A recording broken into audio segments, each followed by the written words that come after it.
6 7 8 9 9 पाँव पकड़कर रखूंगी, ये नाम समझ आ जाए तो। पता है कितनी दिक्कत होगी यदि नाम समझ आ जाए तो। भाई राम राम तो सब कह लेंगे, पर राम सा दुख सहना होगा। पहली चुनौती तो ये होगी कि मर्यादा में रहना होगा।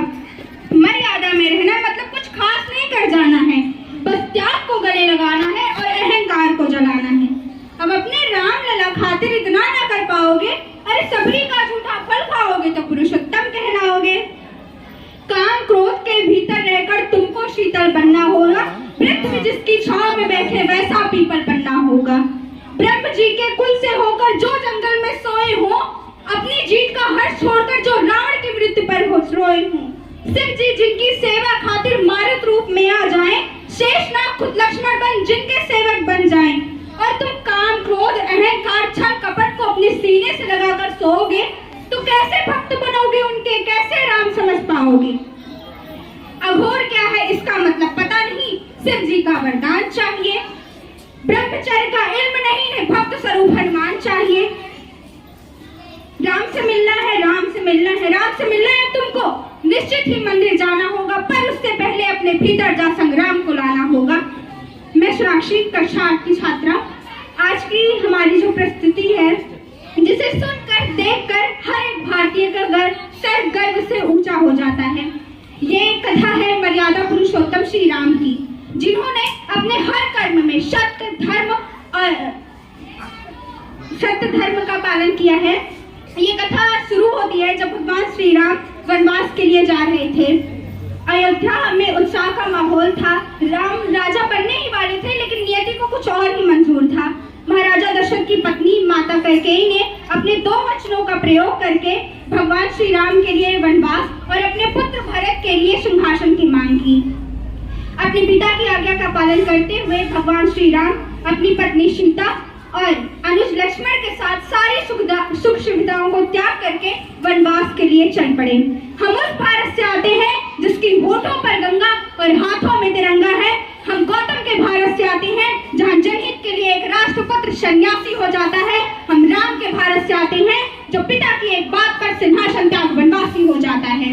राम का वनवास ये इनका कोई व्यक्तिगत त्याग नहीं था, बल्कि संपूर्ण मानवता के लिए सत्य और धर्म की राह पर चलने का उदाहरण था। तो चलिए देखते हैं उस समय का एक छोटा सा क्षण। आशा करती हूँ कि आप सभी को रामायण के अमर गाथा का मंत्र समझ में आए।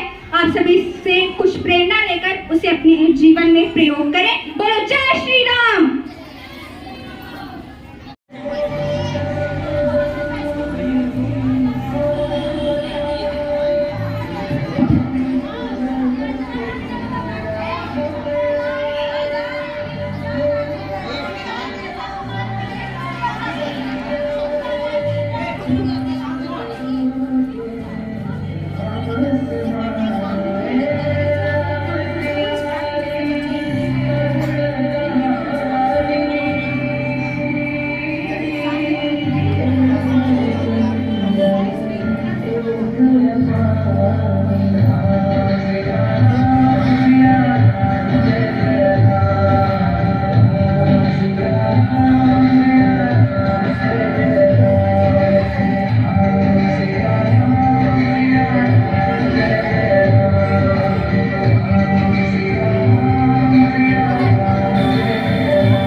ये स्वर्ण हिरण जो रावण का मंत्री था, वेश धारण किया रावण के कहने पर, जिसे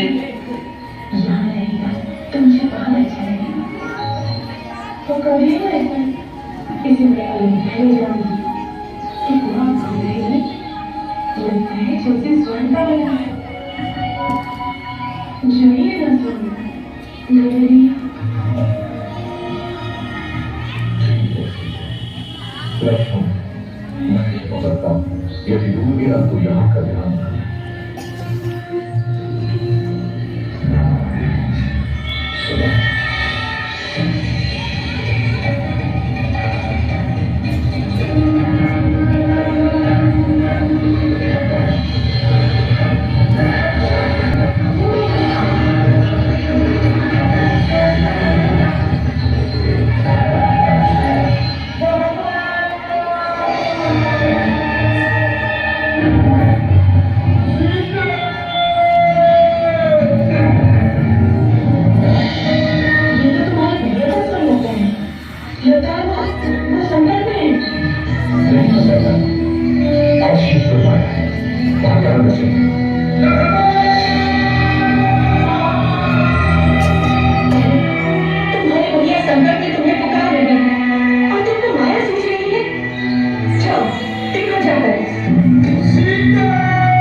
नहीं ऋषिवर, मेरे पति और देवर आने ही वाले हैं।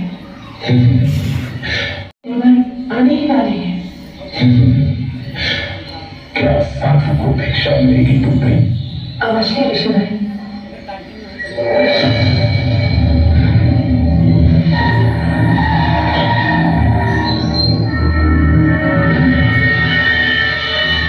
इधर आइए ऋषिवर, दान ग्रहण कीजिए।